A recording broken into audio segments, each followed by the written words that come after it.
Okay, well, look, good afternoon, everybody. Thank you for joining us in this latest of the NCSR webinars, looking at community groups, resilience insights, really asking the question, what works, what doesn't, and why. Great to see you, some old faces and some new, which is always lovely to see. So thank you for your time this afternoon. We've got, I think, a brilliant input for you today. Just before we start, though, I'd like for those of you who join us regularly and for those of you who aren't new, just to flag up a couple of events which we'll remind you about at the end as well. On a similar theme as today, we're also preparing a really exciting webinar looking for resilience insights from essential businesses. We are yet to confirm the actual date, but it will certainly be towards the late January 2025. And it's likely that we'll be circulating registration details early next week. So please look out for that in the way that you normally receive notifications for our events. And again, as a final shout, really, we are always keen to hear from you about any webinar subjects that you'd like us to generate. The webinars have been, along with conference and other material we produce, particularly successful and popular. So please keep feeding us with ideas you'd like to share. And of course, most importantly, for those of you who've been to the previous conferences, our third National Conference on Societal Resilience is due to be held between the 10th and the 11th of March 2025 back at the wonderful Whitworth Hall at the University of Manchester, and we've included the link for those of you who might want to just log on and register for that event as well. It'd be great to see you all.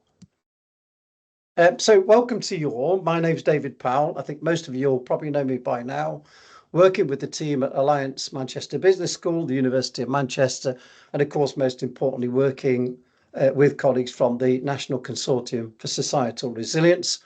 We've got three brilliant guest speakers, which I'll introduce very, very shortly. All are from community groups. We'll run this in the normal fashion for those of you who've been with us before. We're going to hear from both Craig, Peter, and then Kay. We might just need to change the order while we're sorting some technicalities out. Myself, Andrew McLennan from the team, and Duncan, you've already heard from. We'll just keep an eye on questions and answers, and we'll moderate a discussion towards the end of the sessions. As always, please put any questions or observations in the chat as we go through the three speakers' inputs, please. We'll monitor them, and certainly within the time limits towards the end, we'll try to pick out as many of those as we can to amplify some of the messages and help us explore some of the issues that will be raised throughout the session. So thank you for that. Why are we here? Why are we talking about insights from communities? Well, Duncan and I have been fortunate in the last few months to be doing some intimate work with community groups, which is why we've got to meet and get to know Craig, Kay, and Peter. We've come to understand increasingly that there are numerous highly motivated community groups throughout the UK, Scotland, Northern Ireland, Wales, and of course here in England, who can demonstrate that they've been solving local problems during disruptions using what's available to them for some times. But there are some common factors that are becoming very obvious to Duncan and I and the team. Not only do they have a broad range of skills, knowledge, relevant expertise, but what really binds them is a very, very strong, passionate desire and drive to protect their environment and their communities. We've also found that they are incredibly effective at matching local needs with local offers of help because, of course, they know their communities far better than anybody else. And we were very impressed to hear how many of them very quickly repurposed during COVID challenges. And again, I'm hoping all three of our speakers will share a little bit more about how flexible they have become in their production of a community group. But they are very strong in their feedback to us. And again, it'd be great to explore this during the session. They really value the subject matter expertise, the support of the response community, but sometimes I think experience a little bit of frustration and have described being held at arm's length, which is something we might explore again in a little bit more detail. They absolutely thrive on the motivation, and you're going to hear, I think, the brilliant narrative around what gets them going in the first place and what's kept them going over quite a long period of time. They absolutely thrive on motivations. They can be self-reliant, of course, but the message today is that they can absolutely also grow with a minimum amount of encouragement and support from the response community and from others, indeed, other community groups trying to do exactly the same. The one key theme throughout all of it, of course, is that they are desperate to be seen as a useful resource and not as a burden. This webinar today is really what we hope is the start of a journey with community groups to better understand them, who they are, the value that they bring, and indeed the extra kind of resource and capability that they can bring to responses to local disruptions. And of course, what's really at the centre of our thinking is, look, if we're going to help society surge, which is something the Consortium's been considering now for the last 3 years, then of course we really need to focus on their experience about what works for them, what doesn't work, and why maybe those two factors have been important. And to help us answer those questions, I am delighted to welcome you to our guest speakers. We've got Kay Lacey from Pangbourne Flood Forum. We've got Craig from BERT, which Brockham Emergency Response Team, and close to where I live, Peter Cross from the Lowdham Flood Action Group. What we're going to do is I'm going to very quickly flick on, if you'll forgive me, because I think we're just waiting for Kay to reconfigure a little bit of technicalities, a bit clunky, but Craig, I'm going to hand over to you to explain who you are and introduce, but let me very quickly flick through the slides so we can land where you'd like me to be. Okay. Craig, without any further ado, thank you very much for joining us. If you'd like to explain who you are and start your talk. Of course, and thank you, David, for the introduction. Welcome, everyone. Thank you for listening. So my name is Craig Scott. My background, I come from the private sector. I've worked in large corporations. I now run my own marketing consultancy. I am a marketing consultant. And I'm here as chairman of BERT. BERT is the Brockham Emergency Response Team, Brockham being the village where we live, where BERT was established and operates. And we're at the foot of Box Hill in Surrey, which near the towns of Dorking and Reigate. Box Hill, you might recall, was famous in the 2012 Olympics. It was where the cycling event was held. It's just the north of where the village is situated, and we have got hills to our east and west and south. So basically, Brockham is a bit of a bathtub, and we're the plug hole. There's also a river that runs right through the village, the River Mole, and it means that we're very prone to flooding. And I'll go on to show you some photographs of an exceptional event that really was a trigger event for the formation of BERT. And I'm pleased to say 2024 is the 10th anniversary of BERT. We've been celebrating hard just to mark that milestone. I think charities of our size don't often survive a decade.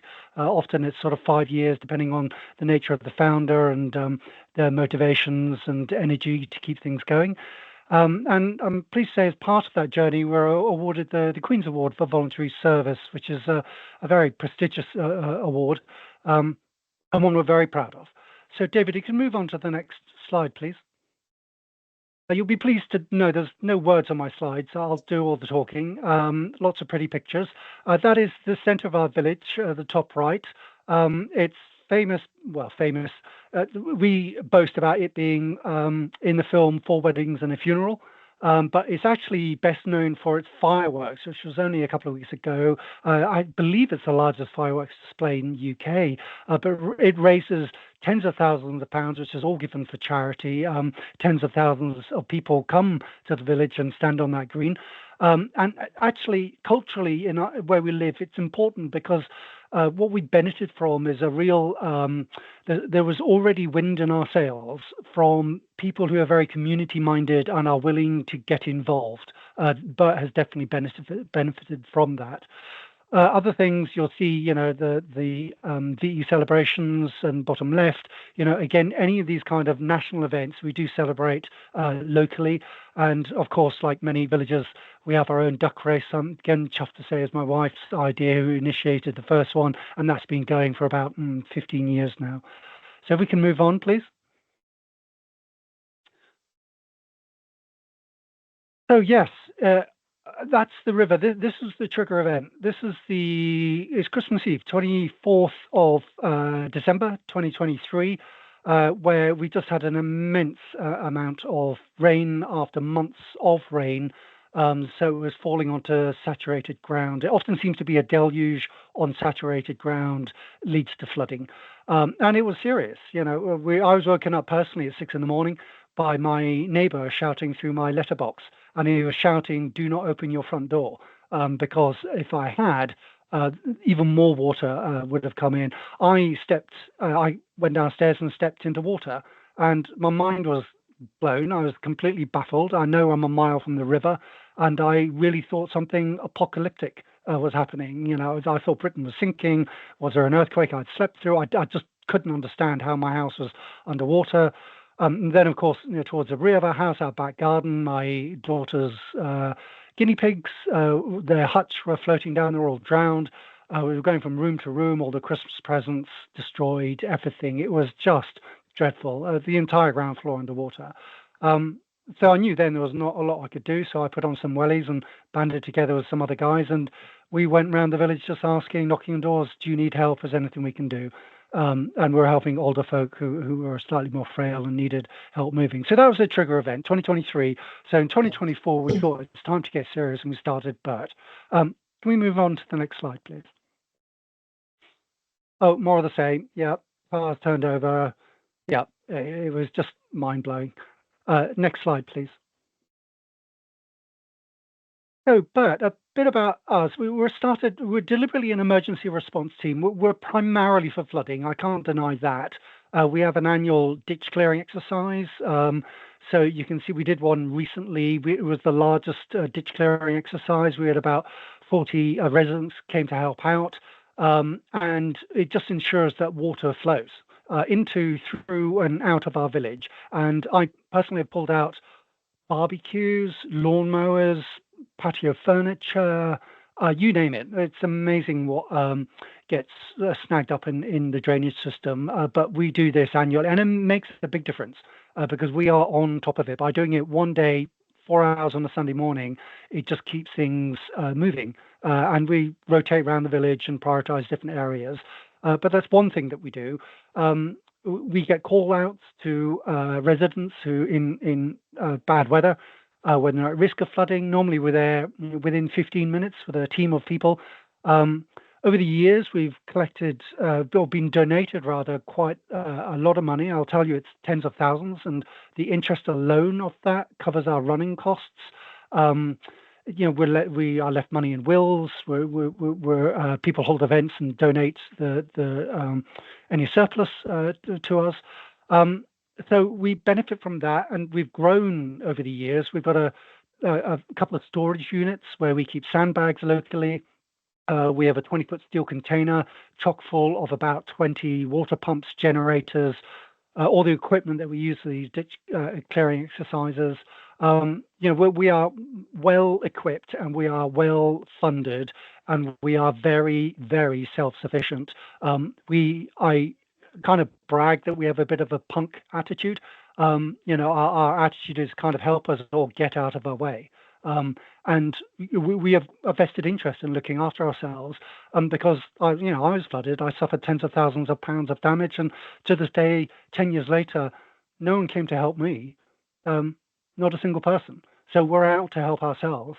You know, and we'll, you know, we don't necessarily ask for permission. We'd rather ask for forgiveness, and sometimes we don't even ask for that. So we will go out and make things happen. And we have a reputation for it, a very positive one, for being extremely action orientated. My fellow trustees and other volunteers don't like this kind of stuff, you know, talking at conferences, doing all the paperwork and so on. They want to leap into ditches and sort things out. Could I have the next slide, please, David? More ditch clear. I love this one. Look at that, before and after. That kind of thing gets me excited. I don't know if it's a sign of age, but anyway, that's a sparkly ditch you could eat your dinner off. Next slide, please. Oh yes, pandemic. Of course, we're an emergency response team, and the pandemic was by every definition of the word, an emergency. We raised about £40,000. We bought fridges, freezers, took over the church hall. We created a food bank, and we were delivering a lot of food to people who'd been furloughed, lost jobs. We lived not far from Gatwick. There was loads of employees just laid off.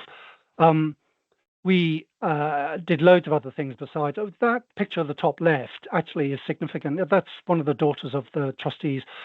To give you an idea of how quickly we can move, we knew that the lockdown was coming about a week before it was implemented, really because some of the trustees have good connections into the police, local councils, and so on.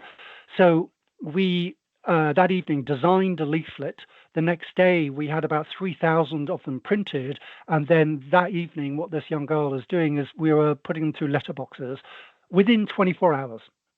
24 hours, we had delivered 3,000 leaflets in our village saying, if you need help, get in touch with us. We're BERT. And we did. There was one chap who was just discharged from the Marsden. He had no family in the area. He was told to isolate. And he said, I can't go shopping. I don't have friends and family. I can't get prescriptions. And they just said, isolate. And he said, our leaflet came through his front door. They said, like the angels, his words, had arrived. We sorted them out. We connected with neighbours. They did his shopping. We got his prescriptions. We looked after him. Next slide, please. This is, again, to give you an indication of the response and how we benefit from, as I say, the wind in our sails. The local surgery got in touch with us and said, do you think you could help provide some marshals to help at the vaccination clinics? The first one was 9th of January 2021, and we thought, yeah, we probably could. We thought 10, 15, 20 if we were lucky. So we put a shout out, and we got 142 people said, I'll be a marshal, I'll help. And it did. That 9th of January, I know I was there, that place on the left-hand photograph. We'd been there, we'd been on our feet for 12 hours straight. It was absolutely freezing cold, but we were there and we did it. And we've been doing it until now. It hasn't stopped. We did just the autumn COVID and flu vaccination clinics recently. Next slide, please, David. Oh, yes, these are some of our wonderful volunteers. We recognise them, celebrate them, thank them. We gave them, there's a friend of ours who makes a bit of, we call it ditch clearers gin. So we gave them each a bottle as a small thank you. So these are their lovely smiley faces. Next slide, please, David. On a bit of, there's a mixed bag here. So yes, we've had a few jollies along the way. We had a visit from the Duke and Duchess of Edinburgh. We've been able to purchase items in the pandemic. We bought a fridge, you can see on the top right. We bought portable fridges, bottom left, to take out to care homes and so on. They cost thousands of pounds, but we had thousands of pounds to spend. And we thought, well, this is why we have the money. So we did, and they were given to our local surgery. There's a couple of our volunteers with traffic ones. We use them for managing queues and so on.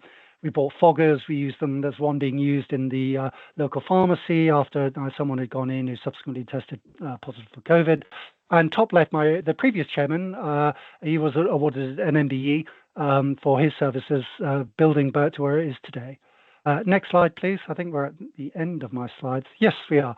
So there's probably many things I've forgotten. That is a whistle-stop tour, and I hope David will prompt me, or I'm happy to take any questions. I certainly have some experience and opinions about how a community resilience group like BERT maintains itself, and the enthusiasm 10 years on has not waned. I said it's our 10-year anniversary, so early this year we were visited by the Lord Lieutenant of Surrey and given our 4th commendation from him, which was a very lovely, very classic English tea party. In the summer at the village fair, we went large with a stand next to the Environment Agency, recruited more volunteers, informed new residents about who we are. And lastly, we had a harvest supper, which is not intended to be a fundraiser. It turned out to be, because it was sold out, and that was a proper sort of knees up with the live band and so on. It was intended just to be a proper party, but we were able to actually give. We didn't keep that money. We made a few £100 and gave it to a local women's refuge because we felt they were more deserving. Anyway, that's enough talking from me. Maybe David, do you have any questions, or have you received any that you'd like to put for me or anyone in the audience? Craig, thank you very much. First of all, can I just remind everybody, please, if you do have specific questions you'd like us to raise with each individual speaker, and then of course at the end with all three, please do put them into the chat so we can manage that conversation earlier on. Craig, what I think I've done, that was brilliant, thank you. What I'd like to do is hear from Kay and then Peter, because I think between the three of you have wonderful complementary but very different stories. I think that will probably generate a little bit more specific questioning from the team. But yeah, please, as a reminder, stick your question in the chat so we know exactly what is causing your interest. But Craig, thank you very much. Kay, are you happy that your slides are going to work the way you want them to? Not quite, but we'll work around it. We'll work around it. Can you hear me okay? I can hear you absolutely fine, thank you. And I'll navigate the slides at your command, Kay. Okay, thank you. Good afternoon. My name is Kay Lacey. A bit of a different experience to Craig, really. We're quite a different sort of setup down here. And this afternoon, I'm going to talk to you about my experiences as a Pangbourne flood warden and chair of the Pang Valley Flood Forum. So it's a bit of a challenge. I've been doing this for 18 years now, so I need to fit that into about 20 minutes. So how did it all begin? Well, I moved to Pangbourne from London in 1988. And previously I was a riding instructress, a secondary school needlework teacher, a motor trades accountant, and an equine underwriter. And none of these were really a very good background for flooding issues, but I'm possibly a typical member of the lay public. I joined Pangbourne Parish Council in 2006, and I was a rookie parish councillor, and I was given a box called Flood Pact, and some of you may remember this. It was a brilliant initiative devised by the Environment Agency and West Berkshire Council, and in it was basically sort of things to start your own flood group, ideas for how you could do that, and basically I did all of that. If you go on to the next slide, actually, David, I'm just struggling here with my cursor. Bear with me a second. Right, hang on a sec. I think we might have to just go on to the third speaker for a minute because I'm struggling. Oh no, it's all right. I've got it. Okay. So I still have this original pamphlet. It was a really good document.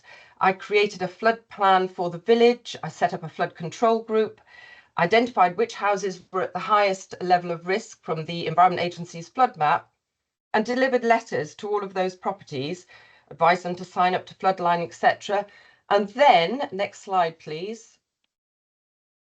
2007 happened. And in 2007, we had horrendous floods in the southeast. We had over 2,500 homes affected in Berkshire and over 130 homes in properties in Pangbourne. But unfortunately, virtually all of those that were affected were from the areas with the lowest level of risk. They were from flood zone 1. They hadn't had my letters, they weren't signed up to floodline, etc. So I then spent the next 6 years working with the Environment Agency, West Berkshire Council, and eventually Thames Water. Those were our 3 risk RMAs, or risk management agencies, to see what could be done to prevent this happening again. For example, we cleared culverts, we had riverbanks lowered and redundant structures removed, that sort of thing. And we put regular maintenance schedules in place with the EA. So back in 2013 then, we had our lead local flood authority was created, which was West Berkshire Council, and they set up 3 flood forums, and we had the Pang Valley Flood Forum, the Lambourne, and the Thatcham. So next slide, please. So where is the Pang Valley Flood Forum? This is a Pang catchment. The Pang has members, flood wardens and parish councillors from the 10 villages that the Pang flows through. All of them are volunteers, plus they all attend the meetings, plus representatives from the 3 risk management agencies. So we started with in-person meetings in various village halls around the catchment, and then we changed to a Microsoft Teams format due to COVID. And we've stuck with that ever since, really, because that was easier for the agency reps. If you have a look at this map, you can see actually we suffer from different types of flooding. So in the upper Pang Valley, all of our villages sit on the chalk, on the big chalk aquifer. And up there we get groundwater flooding and associated sewer flooding. And then in the bottom of the catchment, you can see the small tributaries that all flow into the River Pang. And they sit on the clay and the gravels, and they're really flashy tributaries. And this is the area where we get fluvial and pluvial flooding. Next slide, please. So we started off with a website that was adapted by Piers, who is my vice chair. And this was set up by him before 2013. And when we became the Flood Forum, he advised that we actually sort of adopted this as our website as well. Initially, our meetings would be in various village halls around the catchment. And as I said, when COVID happened, we actually then went on to go onto a Microsoft Teams format. We had an action plan that was a list of all of our actions that the flood wardens had decided needed to be done. And it also included things that we'd taken from Section 19 reports as well. So the website has become more sophisticated as we've gone on. And this is a screen sort of showing a snapshot of various things. We've got a welcome page, which has got our future meetings, how to get in touch with us, useful links. We've got an about us bit, which is our aims and objectives, who's involved and when we were set up. We've also got a number of dashboards now. So we've got river, rain and groundwater, which gives us live data from the Environment Agency gauges and boreholes. And we've got live sewage discharges from Thames Water as well. We've got a map section. Now we've got an ArcGIS mapping tool with all sorts of layers, including geology, LIDAR, the Environment Agency's flood data, so flood mapping, flood history, land registry data as well. And all of this is open data, freely available. So that doesn't cost us anything to access that. And more recently, Piers has actually set up a national version of this, which you can access through our website as well. And that's available for free for anyone. Our action plan, which is what I mentioned earlier, that's a spreadsheet of all the actions relating to flood risk issues in the catchment. So the actions may have originated from Section 19 reports or from individual flood wardens, and you can track their progress online. We've got a projects tab where you can see details of our completed and in progress projects and a summary of the forum's key achievements. We've got videos, which includes our BBC South Today video of our natural flood management project that was funded by DEFRA, a searchable library of documents, including flood reports, mill and sluice operating guidelines, EA documents, project reports, flood warden guidance, etc. Our aim as a group is to improve awareness of flooding and increase personal and property flood resilience to try and reduce flood risk across the catchment. I'd like to think that we can get to the point where we've done everything that can be done. And personally, I don't want us to be out in the middle of the night trying to open sluices and things like that. We want the lowest level of flood risk for all of our villages and those at risk of flooding to be able to be as resilient as possible. Next slide, please. So what sort of things have we done as the Pang Valley Flood Forum? Well, our first catchment-wide project was mapping. So all of the flood wardens from the 10 villages mapped their key flood risk points in their own villages. So gullies, bridges, etc., anything that was vital to keep clear to prevent flooding in high water levels. And if you click, there's a legend on the right-hand side, but if you click on each individual icon when you have this screen up on your mobile phone or on your computer, it will bring up a sub-screen which will tell you who to contact if there's a problem. So, for example, if we have a bridge over the main river, if somebody sees a problem with it and there's a structural problem, they can click on the icon and it will tell them to contact our lead local flood authority because it's a structural problem and the bridge belongs to them. If it's a blockage and it's a main river, we give them details of the Environment Agency to contact. Next screen, please. So after we'd mapped our key flood risk points, we moved on to map where we wanted the river to be fast and where we wanted it to be slow. So fast and free flowing through residential areas. And then we made it made sense to slow it down in other areas where there weren't houses, it wasn't built up, and it was probably safer to allow it to potentially spill out of the river. We'd done all the easy wins in the area to try and reduce the risk of flooding. And we'd heard about slowing the flow and natural flood management. And we thought that this was something that we could try in certain areas in the Pang catchment. So we needed to look at all the sort of possibilities to reduce flood risk. Because when you've done the things like lowering banks and clearing out under culverts, and as I say, the easy wins, what else can we do to reduce the overall flood risk? Next slide, please. So the natural follow-on from mapping the fast and slow sections was to look at the geology and the LiDAR. And again, we've got the layers on our website, so we could do that. And from that, we could then work out the best places to do the natural flood management, i.e., where were the largest catchments of those little flashy tributaries I mentioned earlier. So the little flashy rivers and streams that run into the Pang main river. So we mapped all those catchments, and those are outlined here in yellow. And these were the ones that were going to give us the best bang for our buck.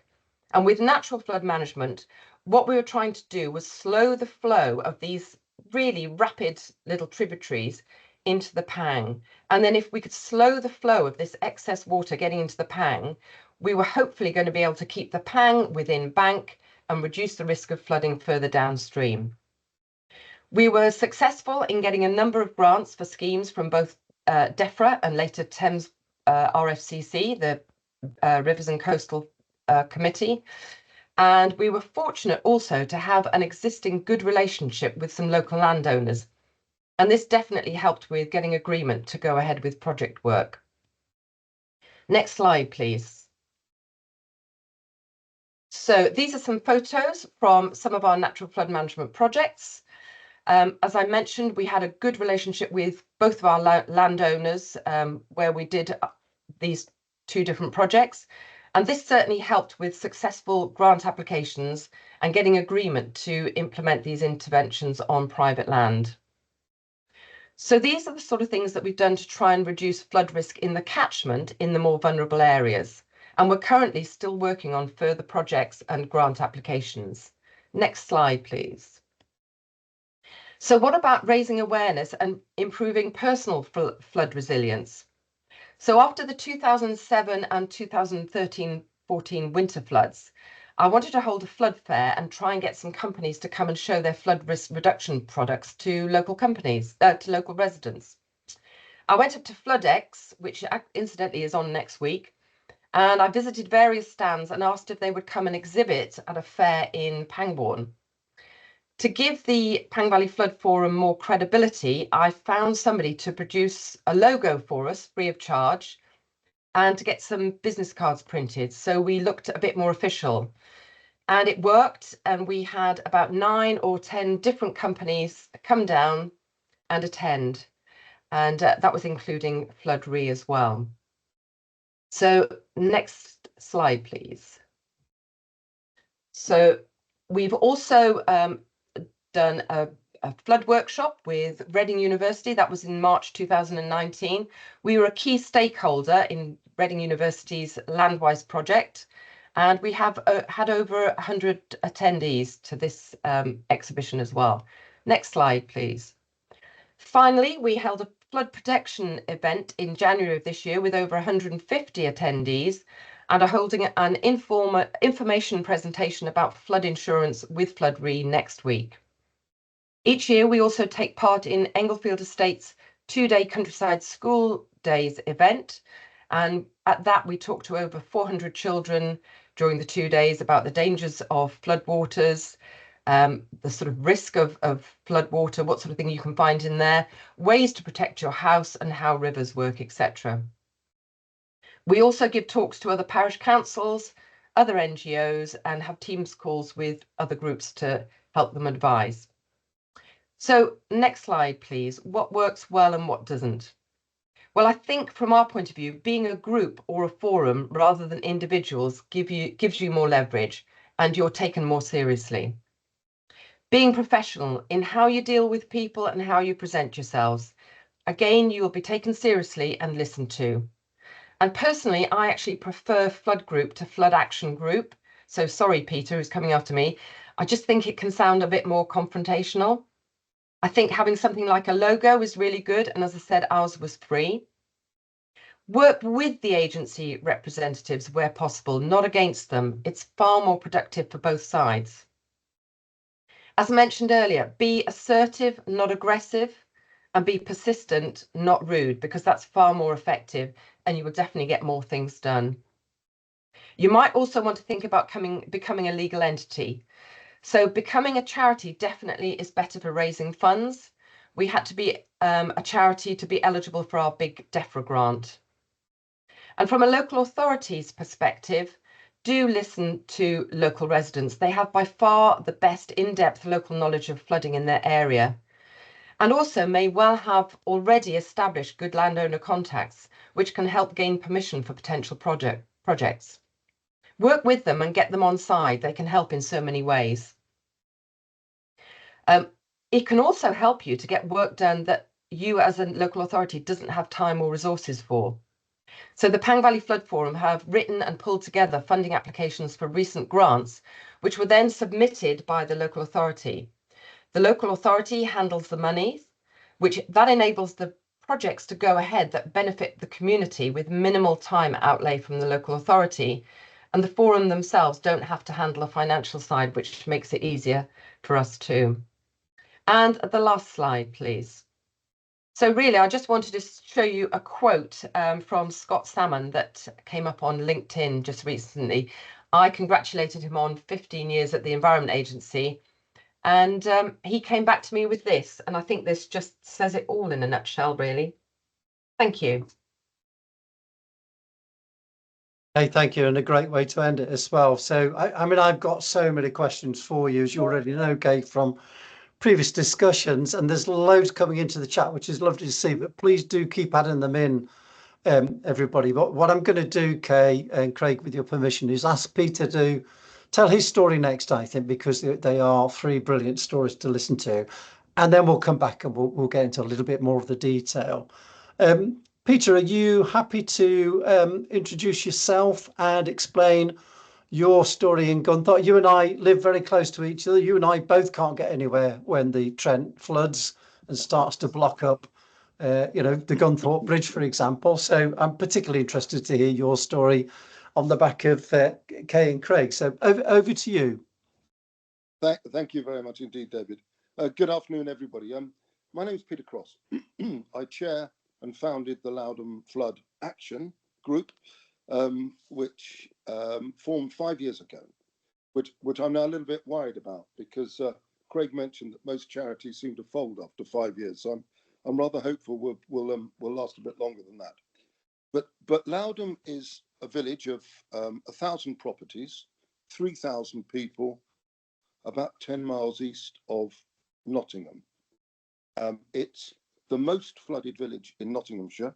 It's flooded 7 times this century, 4 times in the last 5 years, and we have about 200 properties, just under, that are at risk of flooding. And as a consequence of that, and work that the Flood Action Group has done, we have a £30 million reservoir scheme being created that will hopefully provide a 1 in 100 year protection for Lowdham, and it's due to be finished in 3 winters' time, which is delayed by 15 months from where it should be. which is a bit annoying and a bit worrying. So we're all a little bit concerned that, you know, we're going to experience stuff again over the coming 2 or 3 years. How did it start? Well, basically, I've got a chum who lives next to a very innocuous little stream called the Cockerbeck. Normally, it's about 6 inches deep, and my dog, an Airedale, regularly paddles in it. We have a very flashy catchment area, which, when it rains and lands on it, can turn this thing into an absolute monster of flowing torrent, which goes at about 2 meters a second, and it's huge. You wouldn't believe the difference between what it's normally like and what it's like when it's flooding. And his house is right adjacent to the Cockerbeck, and I went to check on him in November 19 to see how he was, and he was struggling to get his pumps going, trying to keep water out of his house, and I was aware that a bunch of people were on Main Street about 100 yards away, but out of sight of this chap's house, who were saying, "Can we help anybody? What can we do?" And so I rustled them up and got them far towards this chap's house, and it became obvious to me that we needed some form of organisation to coordinate actions of willing volunteer visitors to try and help in situations like this. And we'd very nearly got the group in place by February 20 when Storm Dennis hit, and that flooded about 100 houses, which was bad.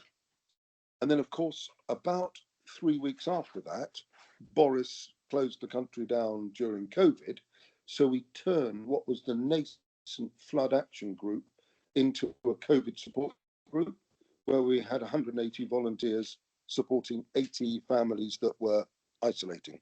And that worked pretty well. And you've heard the sort of task that Greg described that his flood group did, and we did exactly the same sort of stuff.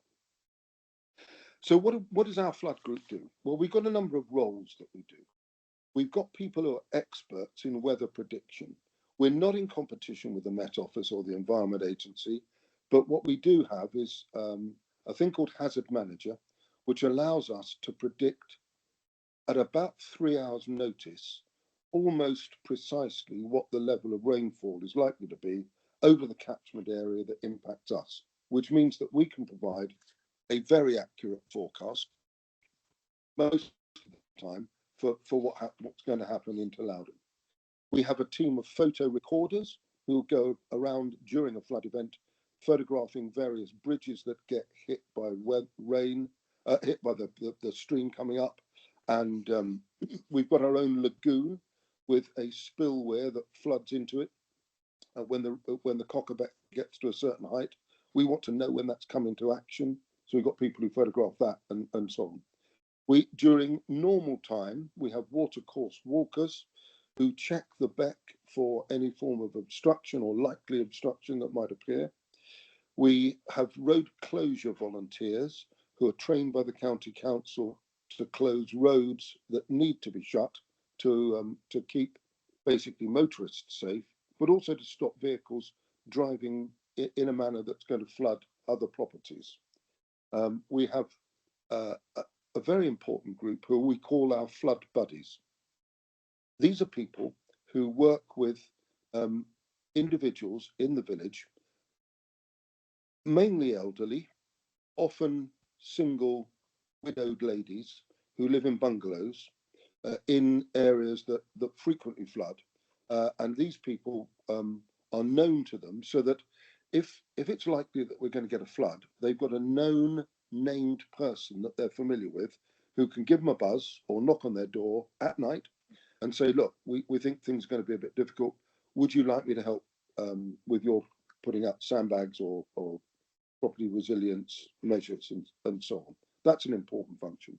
We've also got a headquarters that we use that controls the communications between the district council and the county council and the authorities, all the risk management authorities and the emergency services. And with a background of 30 years as an army officer, I run that. So it's a bit like falling off a log for me, but it's an important way of coordinating the efforts of the village in terms of deploying our pumps that we've got and all that sort of stuff. So what do we do in advance of a flood? Well, we make sure that the people who are responsible for the culverts being clear have done their job, and we keep a regular check on when they're doing that sort of thing. So we now know that 7 major culverts that run out of Lowdham are clear. Up until February 20, we know they weren't, which is why surface water remained on the surface, didn't go underground, and flooded more houses than it should have done. We work with the Environment Agency with their alerts and warnings. One of the things that's quite interesting is people sign up to the flood alerts and the flood warnings, and actually we would say don't sign up to the flood alerts, because these are designed for farmers in low-lying land to remove their sheep from where they could be in danger, and also for the emergency services to know which low-lying roads may or may not be accessible in a future flood. And having flooded so many times, people in Lowdham who've signed up to these alerts find these triggers of the alert, which could be caused by just a thunderstorm coming potentially, quite a bad trigger. And so we're trying to wean people off using the flood alerts, but definitely to sign up to the flood warning system. During a flood, we monitor the weather, and we use Facebook and various WhatsApp groups to communicate with the villagers. We've become a very trusted source of information as to what is likely to happen. We don't always get it right, and we've been caught out occasionally by things being more severe than we actually thought that they were going to be. We monitor the levels of the river as it's coming up, compared with the amount of rain that's falling on the catchment area where there is a weather station. And we're trying to get somebody who's really rather clever with this stuff, with artificial intelligence, to work out an even better system of alerting Lowdham than the Environment Agency have got for us at the moment. We've got the Parish Council has gifted us about £20,000 to buy flood defences. We've got blocks and flood walls, and we're now in the process of creating a plan to deploy those in the areas that we know that the water flows. And so we hope to keep the water in places that are more safe, and ideally to get it to underground as soon as possible. But one of the things that we have found here is that the flood group, by taking such positive action, potentially creates a liability on the members of the flood group. And that might be something that people want to discuss, because we find it really difficult to get public liability insurance. After a flood, we help with folk who've been flooded with insurance. We help inform the risk management of authorities about which properties have flooded, so where they should go and ask questions and so on. We've got a number of pumps that we use to help pump out gardens and sadly properties and so on. And we share those with local villages, and that works pretty well.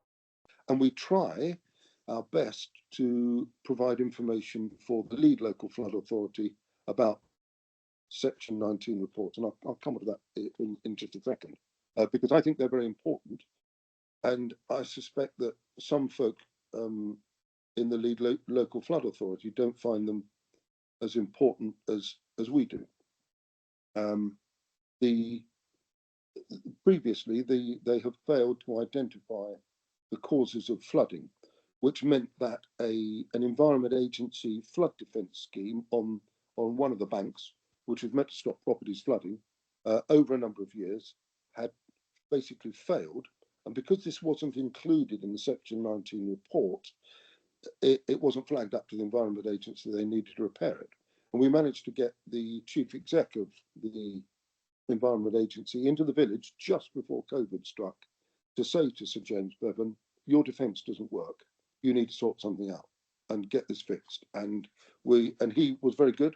And within about a year and a bit, we got a replacement of that flood defence structure, which has worked a couple of times, but it was also overtopped by Storm Babette, which was very sad. We work positively with the lead local flood authority around road closure schemes, and they've got a good scheme, and we've had probably 15 to 20 volunteers trained in how to close roads. We work closely with the people who run our highways. They're called VIA, which is a sort of an arm's length company, not for profit, that is set up by the county council. And they're the ones who are responsible for ensuring that the culverts are not blocked. And they've done a good job since we identified where they were blocked, and they've come and fixed them. And that, again, a little bit like, as Kay was saying, is it's about the relationship that you create with these risk management authorities. It's not a good thing to shout at them. It's a good thing to make friends with them. And we managed to keep the drainage team, and there are only 2 vehicles in Nottinghamshire that are owned by the county council. We kept them on site for a fortnight with chocolate biscuits during COVID, and that seemed to work pretty well. We have a good relationship with Severn Trent Water most of the time. We are struggling with them at the moment because we want porous drain covers to be fitted on roads where they're responsible for the highway drains, and they are saying, "Oh, you can't fit those because ladies in high-heeled shoes might get stuck in them." And so we've got this is a constant thing that the flood group's got, is bureaucratic folk who don't want to be as helpful as we would like them to be, seem to get in the way. So one needs to be pretty determined to get past all these sorts of things. We've been very well supported by our local county councillor. He has been very useful. So that level of local politician is a very useful person, and he's been pretty instrumental in engaging with the local MP, who was a cabinet minister. It was Robert Jenrick for most of the time, in getting pressure on the Environment Agency to build this £30 million scheme. And there's no other place in the East Midlands at the moment that's getting anything like the thing that we've got. So, I'm grateful to them, and we have monthly meetings with them where we hold their feet to the fire and we communicate to the village what they are saying. And sometimes that's a difficult problem. It can be tricky because the delays that are going on, which are understandable to a large extent, but some of which are due to poor project management by the Environment Agency, to be quite honest. We sort of front up on behalf of them with the villagers, and that can be an interesting and tricky time. We found that the district council have been a particularly useful group of folk. They're very proactive, both pre-flooding and post-flooding, and they've been particularly helpful. The internal drainage board that serves this area are a very slow to operate organisation, and they're responsible for ditches and the like, which we need to get rid of water out of the village, and that's proving quite difficult to get them to do anything significant. So we have a number of big issues that we're trying to deal with. We can't, as a flood group, get public liability insurance, and we're trying to work on that because it would be very comforting for a flood group to have that. We need the risk management authorities to loosen control a little bit. For instance, the county council won't let us close particular roads when we think that they're unsafe, and that's not helpful. We need the inspection framework for the water course that runs through the village to be more effective than it is.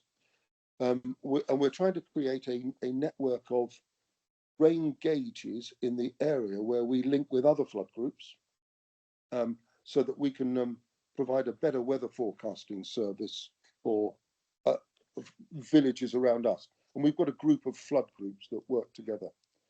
And finally, We want better Section 19 reporting, where there are proper recommendations that are made that can be followed up by local politicians and chased up, because at the moment, frankly, they're not doing as good a job as they should do with the Section 19 reports. But that's me. Peter, thank you. Thank you to all three of you. Brilliant. I've always found in our previous discussions that the stories you tell are impressive for a lot of reasons, not least because you've all started in quite similar points. Most of them are low point, of course, because of personal experience of devastating flooding. But how you've then gone from that to where all three of you are today is an amazing an amazing development over time. Some of the kind of common factors, I think, across all three of you, I think, is that you're all able to actively manage and quite safely manage those risks that face your communities. And of course, you're also aware of the vulnerabilities within your communities that make it specifically very useful during a large-scale event for response and recovery. You've all been able to describe a little bit about how you've been successful in generating funding. I'm sure people will probably want to know a little bit more, but also the research support, Reading University, for example, Kay, and the investment, Peter, that you've described through the EA and the activities, your constant cajoling in a very friendly way. You've each of you, I think, exploited local skills brilliantly. And indeed, Peter, that the training for road closures, again, together with the highways authorities, just one brilliant example of how you've then engaged the support of the response community. I particularly like that conversation all three of you have had about how you can be quite determined about what you want for your community, but your awareness that relationships remain very important. Peter, your comment about not shouting at people just doesn't get I really warm to that. I think it is about building a relationship over time, but being quite firm and of course of what you want. What's been particularly enjoyable, I think, is bringing the three of you together, because it became very quickly clear to Andrew, Duncan, myself, the value of actually getting you to talk to each other, share your experiences and exploit that kind of learning that you can all bring. And I wonder how many other people out there would be thinking the same. So what I'm going to do, Andrew, if it's okay with you, you've probably been able to monitor the chat better than I've been able to do, sharing my screen. I wonder if you just walk us through a number of the questions that have come in, Andrew. That would be brilliant. Thank you. Hi, David. Thank you very much. So, as I think has already been mentioned, obviously we will encourage people to put their hands up, to verbalise your own questions and to come off camera and mic. But while we're waiting for people to raise their hands, there have been questions added to the chat function. I think, David, one of the questions that came in towards the bottom of the chat at present is from Lauren McLaren. That's a really interesting question. It's directed at Craig, but I think there is obviously a relevancy across the speakers. So as well as obviously praising the work that you do, it's really interested to know whether you work or link with your local authority's emergency planning team, and if so, what type of support you find most useful from them. So that's directed first of all at Craig, but obviously the others may wish to come in to address the question. Oh, okay. Well, thank you for that question. I'd say I couldn't agree more with what Peter was saying and David echoed about relationship building. I'm a friendly kind of guy and I like to approach people positively. The good thing, though, with an organization like BERT is that people become accountable because we're on their backs and they know that we write things down and don't forget, and we'll keep on pestering them in a lovely, nice, jolly way to make it happen. But yes, we do engage with all the authorities that you would expect. There's certainly the parish council, who we work with closely, the district and the county level. All of them know us. Environment Agency, they know us beyond Surrey. I was speaking on a similar subject to Surrey, Sussex and Kent some time ago. And I do take the opportunity to network, and people know of us, so they approach us. And to give you an example of that, we received a message from the borough commander for the Surrey Fire and Rescue Service. And I was cynical. He wanted to meet. I was cynical enough to sort of think, I wonder what he wants. And, he has an objective to engage with local communities and so on. So I knew he had a box to tick, which is fine. That's how the world works. If he can scratch our back, we might scratch his. And it's turned into a very positive working relationship. And to give you a real example of that, this year's been a year of celebration for BERT, but next year is a year of training. The road closure training is brilliant. I hadn't even thought of that, but we're looking to do a lot of first aid training with the deep fib units that are in the village, first aid generally, and so on and so forth. And we also have loads of pumps and equipment, but I'm not the most practical guy. I literally don't know one end of a pump from the other, but we've got volunteers, new volunteers, and I know they're similar. They just kind of not familiar with the equipment. So the borough commander said, well, would you like to hold your training at our local fire station? We'll set up a dam. We'll have all the water there. You bring your pumps and we'll host you. And I thought, brilliant. Well, that's just an outstanding, very kind offer that had never crossed my mind. I wasn't sharking for it, but I was delighted to receive it. So we've got that. And other things, there was a couple of paramedics who moved into the village who put their hands up and said, yep, we want to offer, help out with your training events. We have a lady who is from the Department of Health who was presenting recently at the United Nations. She specializes in pandemic responses and so on. She said, well, could I help? And so on. I said, well, if you could help the United Nations, I think you could help our little village. So what's common to it all is relationship building. I hope that answers your question about engaging with authorities. Well, thank you very much, Craig. I wonder whether either Peter or Kay, perhaps, whether you wanted to come in on that. Feel free to come off mute. I think we've also got a good relationship with, particularly with emergency planning at West Berkshire Council, who are our lead local flood authority. They've been very supportive of us over the years. I've seen some of the names from there on our people who are on here today. I think they're brilliant at keeping us informed about what's going on. We're due to have a flood wardens conference next week, where they give us an update from the Environment Agency. We have the Met Office there with a sort of a projection of what they think is going to happen over the winter. And then when we do get into a flood situation, they're keeping us informed. They're sending out information, and we send situation reps back into them as well. And they know they're getting reliable information from people on the ground who they can trust. So that works really well. I've learned a lot from listening to Peter and Craig. I'm very envious of the amount of funding that they're getting, because we definitely struggle with that.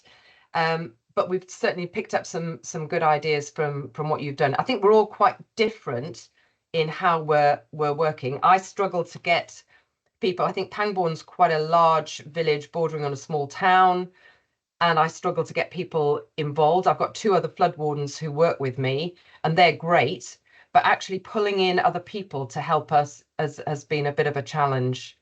The flood forum, again, we've got 10 parishes, but we're struggling to get flood wardens in a couple of them even at the moment.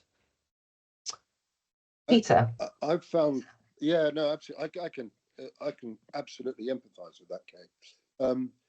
We're finding, we've only been going 5 years. We're finding a little bit of volunteer fatigue.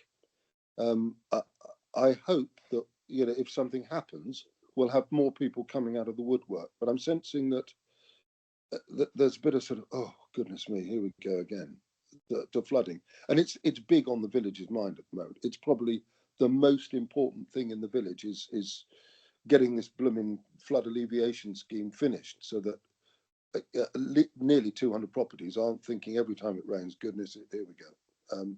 It's challenging keeping that going, and I really like some of the ideas that Craig had got for trying to keep the volunteers motivated, and I've made some notes on that. And we must chat, Craig, on that one. And Kay, what your flood group has done in terms of your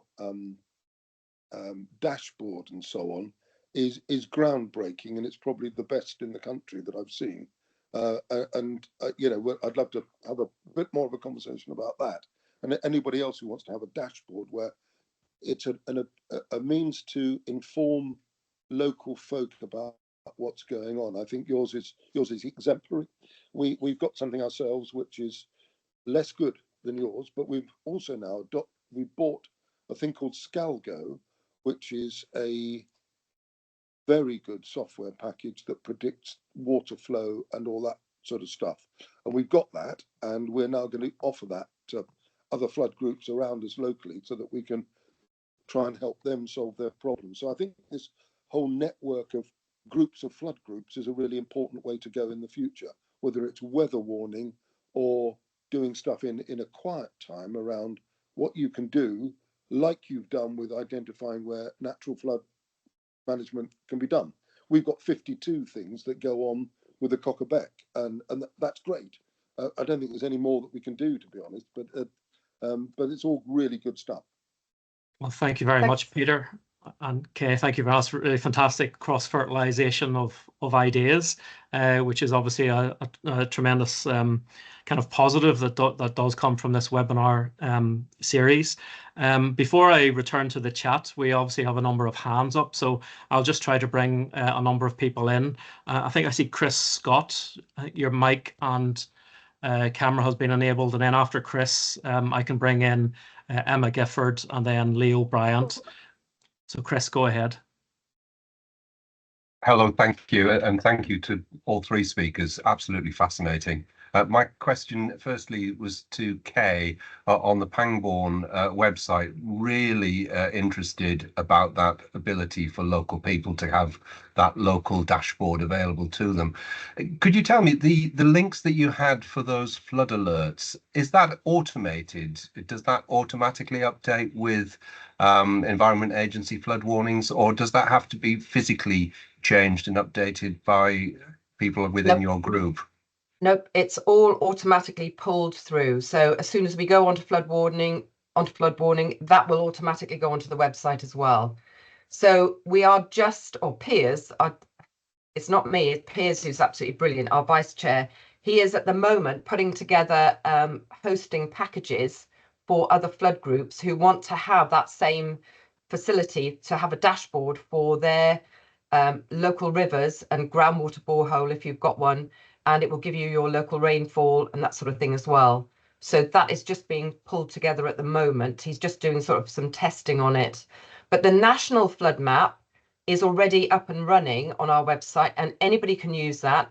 And it gives you lots and lots of different data layers on there. So I think you've got geology, LiDAR, you can go on and you can draw and sort of do a polygon on there and work out the area. You can draw a line and work out the distance. You can do elevation, all sorts of things. Plus you've got all sorts of different base layers. So you've got OS base layer, you've got Google Maps, Street View, all sorts of things on there. So there's about 6 different base layers on there as well that you can use. And that's all free and openly available.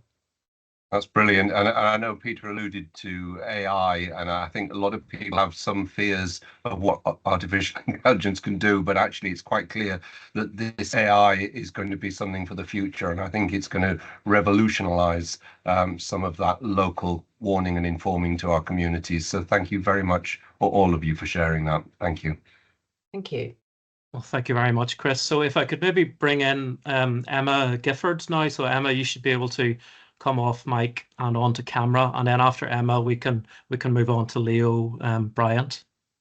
Go ahead. Thank you. Just to let you know, I haven't been able to use the chat. I don't know if that's the case for anybody else. I work for the Environment Agency in flood resilience, so I'm in the Wessex area, and I feel very lucky to work with community volunteers. Absolutely brilliant hearing all your presentations.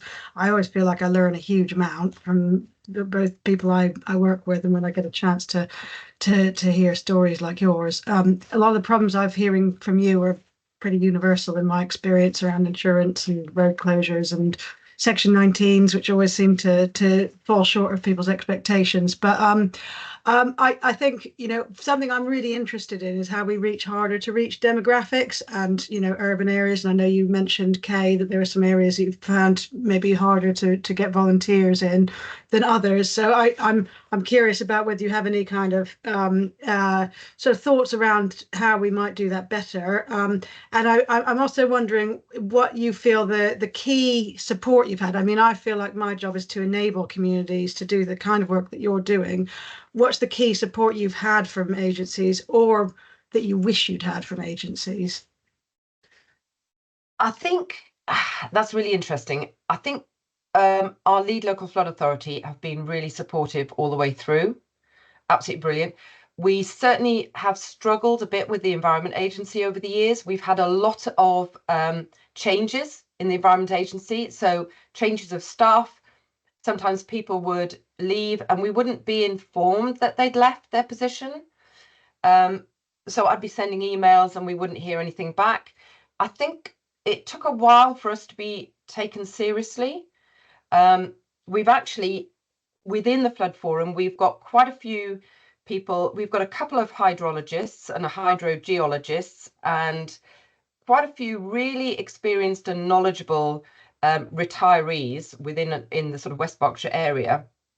And we actually formed a technical subgroup because quite early on, we asked to see a document and we were told it was far too technical for us. We wouldn't understand it, which somewhat put our backs up. Hence the reason we set up a technical subgroup. And actually, we're very knowledgeable and very experienced, some of the people on the Flood Forum. And I think after that, we were sort of given a little bit more, it gave us a bit more credibility and we had a bit more respect.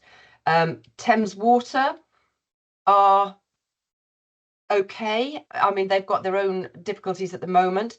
I think because I actually worked for them as a consultant for 6 years or 6 or 7 years on their customer challenge group, it gave me a really good understanding of how the water industry works, to say nothing of all their acronyms. And I got some good contacts in there. And again, a bit like Craig was saying, my thing, Piers does the website and all the IT side of things. I do the sort of networking, the promotion, all the stuff around the events, talks, bits and pieces like that. So we sort of complement each other. In terms of getting other people involved, I do worry about the continuity. I've not seen, we've got some good trustees, but I don't know that anybody wants to take on the amount of work that we do. And within Pangbourne Village, which is our own village, or my own village, it's a bit of a struggle to get people to get involved, to be honest. And I don't know why, because we had a lot of them affected. As I said, we had over 130 homes affected. I don't know. That's something for maybe somebody else to sort of have an idea on. Does that help? Thanks. Thank you very much, Emma. So if I could maybe now bring in Leo, so you're able to come on camera. Yeah, go ahead. Thanks so much. Yeah, echoing all the plaudits for how inspiring it is to hear about the power of voluntarism. My question's about the relative importance of budget for you all. Kay, you mentioned you've applied to various grants. I just wonder, is it essential? Are you able to do things? What proportion of the things that you do are you able to do purely through the power of voluntarism, and how much depends on access to funding, and what sort of organisations are making the most useful funding available? How hard is it to get? Should there be more of it? So yeah, questions along those lines. Thanks. It's really difficult actually for us. We get the odd £100 from some of our parish councils that sit within the Flood Forum, and I will get the odd £60 or £100 for doing a talk, and that's about it. So when we've done our big natural flood management projects, the only way we can do those is if we've got a grant coming in. So For the DEFRA grant, we got £50,000, but obviously that was ring-fenced purely for our natural flood management project. And likewise, when we've done our Thames RFCC natural flood management projects, that money then actually got paid to the Lead Local Flood Authority, and they paid it back out to the landowners, contractors. So we don't actually have any real regular source of funding or any way of that I can see at the moment of getting any to improve things. So we do everything very much on a voluntary basis. It's quite tricky. And even last year, you know, our costs of running the website, insurance, which we had to have as a charity, it was almost costing us more than we were bringing in. So yeah, it's a bit of a challenge, actually. I wonder, Peter or Craig, if you'd maybe like to comment on that as well in terms of funding. Go ahead, Yeah, Peter. we've been fortunate with the parish council, who've given us some money, but they did raise £50,000 from villagers with a precept to go towards flood support. Although they haven't actually given us that money, they've given us money out of their normal budget, as it were. We've had a little bit of money from our county councillor. We're putting bids into the national lottery to buy flood blocks, flood walls, that sort of stuff. We managed to get some money out of the co-op, which is great. We were one of their projects, and that was £3,500. So it's relatively small amounts of money. And every time we have a flood, it costs us probably about £1,000 to refurbish the pumps and replace all the hoses, which, you know, umpteen vehicles have driven over and smashed and things like that, which is not very helpful.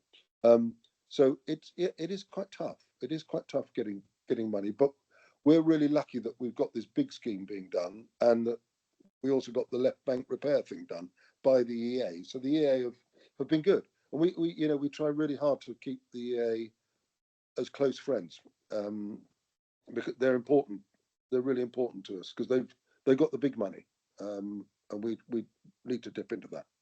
But what we are doing, we need another £30,000 basically to finish the job with having enough flood blocks and flood walls to basically protect the bits of the village that we know we can protect. And we're now about to do a GoFunding type thing, and we've raised about £1,400 so far. It's only been going a week or so. But so we're going to try and do that, and I hope that we're going to be similarly successful as Craig clearly is, and I'm going to be in Craig's pocket in a minute and saying, how do you do that, mate? Because he's clearly been brilliant and a lot better than we have, although we've only just started, in fairness. But I am very impressed with Craig and his team. Yeah, no, thank you, Peter. Kay, no, we're in a very different position. It's an embarrassment of riches for various reasons. I think our bank account does, I don't know if I'm allowed to share this, but it's too late now. We're about £33,000. And as a group of trustees, initially we thought it was a problem. It was like, oh my God, we've got all this money. And when I took over the chairmanship, I was a bit like, okay, I've inherited this problem of too much money. And I was thinking about it and thought, well, what a privilege. And also, it doesn't have to be spent. It's earning, currently quite generous amounts of interest, because we're custodians of that money now for the next pandemic or event that is coming down the line, maybe after we've had our tenure as trustees. So maybe it's for future trustees to spend as they see fit. A couple of thoughts on that, though. I mean, I'm a marketing guy, and I do big BERT up. We're very active on Facebook. Any events we will promote. We do have the Facebook group. Inevitably, we've got 1,200 followers. We've got an email distribution list that goes to about 3,000 households, and we're communicating constantly. So we are a thing. We can't be ignored. And I know a lot of the residents where we are very proud of BERT, which is good because that helps with donations. I think we benefit, unlike UK, in that we're a village, so it's kind of easier for us to get our arms around our geography. I think if we're working at a town level, that's a bit more challenging. And my only other thought that might be a bit of advice, it's not something I've had experience of, but I have spoken to other charities who said they brought in experienced fundraisers from other charities, and they said it's amazing what these people know and how they know where to go, they know how to operate. And I'm an amateur in these things, and I've benefited from the years gone by before I took over, but it's just a tip, something I've heard. You might want to speak with a fundraiser, and I think they know things that we don't, because I've got day jobs and other things to be getting on with. I'm not an expert in that area, but that's just a tip. Well, thank you very much, Craig. We're running quite short on time. I do have a number of hands still up, but we probably won't be able to get around everyone. But John Ellerby, your hand is up, so if you'd maybe like to come on camera and ask your question, and then I'll be able to hand over to David. So John, if you're able to come off mute.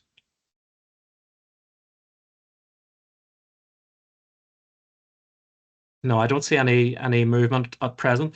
Actually, Craig, there's a question early on in the chat, which is very interesting, one around nurturing a punk culture. So yeah, so how you go about nurturing that, given all the needs around good governance and working with public sector and other type bodies. So how do you what do you think the magic ingredient is, if you like, to keep that going? Oh, well, it's a blend. I mean, yeah, again, when I was reflecting of what I've inherited and the various characters, and believe me, there's a whole cast available to me. It's an attitude, and the attitude is very action orientated. It's like, we will get this done, or you will get out of our way. It's what we're about. It's our homes. It's our houses that are at risk. And I don't see why I have to wait for any authority or permission to do stuff. So it is an attitude. We're not breaking the law-ish, but we're just out there doing what we think is right. And I think if anyone looked at what we were doing, they'd probably say, yes, what you are doing is right. And the guys that I'm working with, and the ladies, the volunteers, they are action oriented. The last thing they want to do is pour over some safeguarding policy document. But we've got to do that. That's inevitable as chair of a charity, and I have good trustees who are extremely good at looking at our policies. So be it health and safety, safeguarding, all that kind of stuff. The annual report for the Charities Commission, all the boring stuff. We've got to get that done, and I deliberately keep that away from the action orientated guys, because I can just see their eyes glazing over and so on. So it's kind of, I know the team and the various strengths that they have and who ought to do what. So yeah, that's well, thank you very much. That's great, Craig. So David, I'll actually hand over to you at this point, because obviously I see we are running very short of time now. So I will leave it in your hands in terms of if there's any room for further questions. You're on mute, David. Sorry. Yep. Thanks, Andrew. Thank you very much. Yeah, I'm sorry, everybody, but I think we could have gone for at least another half hour. So forgive me, but we always do commit to keep within the time that we advertise. A massive thank you, Craig, Kay, and Peter, for your valuable time and sharing with us your insights and your knowledge. I do want to take this last opportunity to give you a shout. Actually, Duncan and I, Andrew, were very interested in where we might be able to take this. I mean, we've heard so much across the chats from the presentation themselves and the questions that seems to indicate there's an appetite here for bringing similar community groups together and carry on that conversation, which you very rarely get to have, I suspect. We certainly would like to hear from any of you out there who would like to share, your learning from your own experiences, share ideas. And actually, it does occur to me, tackle some of those big issues that you're all challenging. So where do you get funding from? How do you resolve the insurance question? How do you keep people interested? What better way than to have lots of people thinking about that rather than you individually tackling that challenge to you. So if you would value the support network that we might be able to bring in support of you, whether you call yourself a flood action group, of course, a community action or any other response group, frankly, together with the response partners from the consortium, then please do shout out to us. I've copied our email in at the bottom here, ncsr@manchester.ac.uk. Maybe we could put it in the chat very quickly as well, Andrew, so people can copy and paste and lift it. We would be delighted to hear from you. I think that would be an incredibly exciting way beyond today's experience. And then forgive me, a very quick shout out for those upcoming events. Again, we'll do something very similar, but talking to essential businesses, especially businesses that support vulnerable people during disruptions during January next year. We will circulate registration details very shortly. And don't forget the third brilliant national conference on societal resilience on 10th, 11th of March at the University of Manchester. Please follow the link and you'll find out how to register. Two brilliantly successful events previously. We think the third one will be a really good follow-up.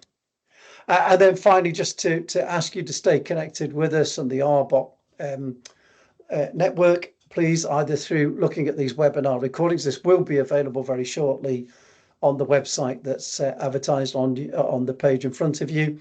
For those of you on LinkedIn, please connect with us, talk to us through that particular route. And if you're interested in the work of RBOC, please visit their website as well. Andrew, thank you very much. Duncan, thank you for helping with the organisation. Craig, Peter Kay, again, my heartfelt gratitude and thanks to you. Everybody have a safe evening. Thank you very much for joining us again. Thank you.